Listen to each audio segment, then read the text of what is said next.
Maybe may not be.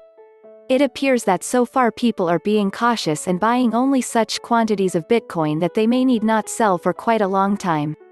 These are all hoarders waiting for price to go up further and further. That's why supply is limited, and out of the greed people are buying it for higher and higher prices. Yes, it will ultimately burst as there are no actual users of Bitcoin except for people engaged in illegal activities. Also, sooner or later the tech on which it is based will become obsolete. Maybe it will burst very soon and maybe after some time.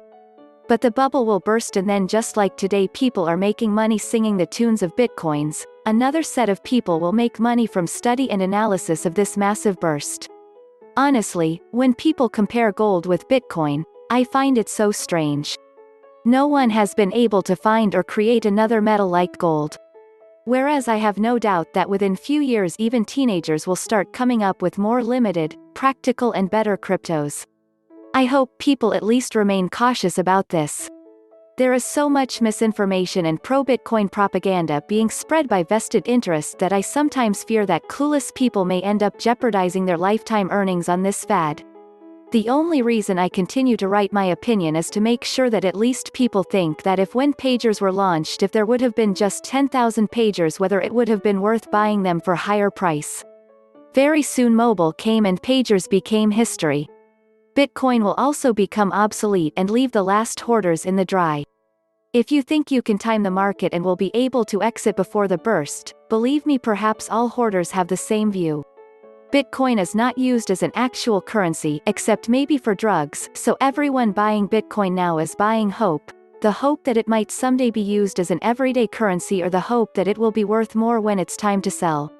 Because a limited number of people are interested in buying Bitcoin and most of those people will eventually need to cash out to pay the rent or something, the price of Bitcoin will eventually drop, and a steep drop will probably trigger a crash as people rush to get out the same way they rush to get in. If you don't believe that Bitcoin isn't used as an actual currency, imagine what would happen if your rent was actually priced in Bitcoin. You'd be in terrible trouble right now, at least if your salary wasn't also priced in Bitcoin. As far as it being in 2021, I see no indication of the current bubble ending, but you're asking about a year ahead, so it is likely that the current bubble will end in 2021. As for the future, there is still a lot of interest in Bitcoin and a lot of people believing that they will be the one that rides the waves of manipulation and fraud and gets in and out of the market at just the right time. Since a huge percentage of Bitcoin trades are done to manipulate the market, it seems that Bitcoin will continue to cycle through bubbles and crashes for a while.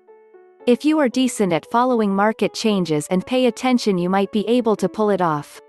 But keep in mind that whatever trades you make will have fees, and that the big holders that manipulate will have lower fees.